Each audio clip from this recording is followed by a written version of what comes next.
COVID-19 की किनारबा मतम असिदा हनबा लैतना लैना असिदगी ngakthoknaba hotnariba frontline warriors singbo अखोइना पुकनिंग थौगतसि हाइना मणिपुर फिल्म की ममीरोय गैपलिना मयांग लंबमना इम्पैक्ट न्यूज फोंदोरकली लैना असिदगी ngakthoknabagidamag अखोइ अकीबा अमदि चिंगनबा थादोक्तुना कोविड वैक्सीन कापथोकमिनसि हाइरकली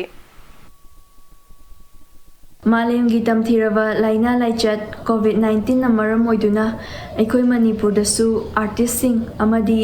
मियाम पुमनमकी मफमदा अवाबा चैथिंग कया अमा पीरी मसिना मणिपुरददि आर्ट की लमदा चेन जोंजरिबा कया अमागी मफमददि हेना अपनबा अमदि अवाबा पीरीबनी अदुबु मालेम की ओइना लाकपा लाइना लाइचतनिना अखोइ पुन्ना हेल्थ एंड डिपार्टमेंट चिंबा गवर्नमेंट की गाइडलाइंस रूल्स एंड रेगुलेशन मैम सिंग अदु मैमना चेक्सिना फॉलो तौबिदुना पुन्ना लांथेंमिनसी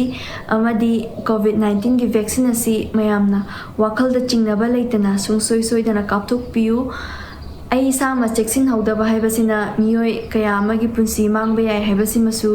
मैमदा काउबिदनबा हाइजरी लोइनना कोविड-19 नारुरबा मियोय सिंगसिदा अखोइगी ngasiगी सोसाइटी असिना मखोइदा हंथना येंबगी मीटिंग अमा मखोइबु हंगोइबगी मीटिंग अमा येंगलिबा Sissu मयामदा तौबिदनबा नोलोकना हाइजरी इसाना इसागी mental and physical health अनिमक असि स्ट्रोंग ओइना थंबा हाइबसे होजिकी पेंडेमिक मनुंग असिददी यामना मथौ ताइ मरुओइना पेक्लिब आंगांसिंग अमदि अहन ओइरबसिंगसिदा अखोइना मखोइबु हेन्ना चेक्सिनबिबसु यामना मथौ ताइ लोइसिलकपदा मयामना मपानथोकपा किनरबा मतम असिदा फ्रंटलाइन वारियर्सिंगना अखोइगिदमक्ता अयुक नुंथिल नुमिदांग खाइदना लैना असदगी लांथेंगनबा होटनरिबा असिदा मयामना पुकनिंग थौगतपिदुना मखोइना तौरिबा सर्विस असिदा अपनबा पिदना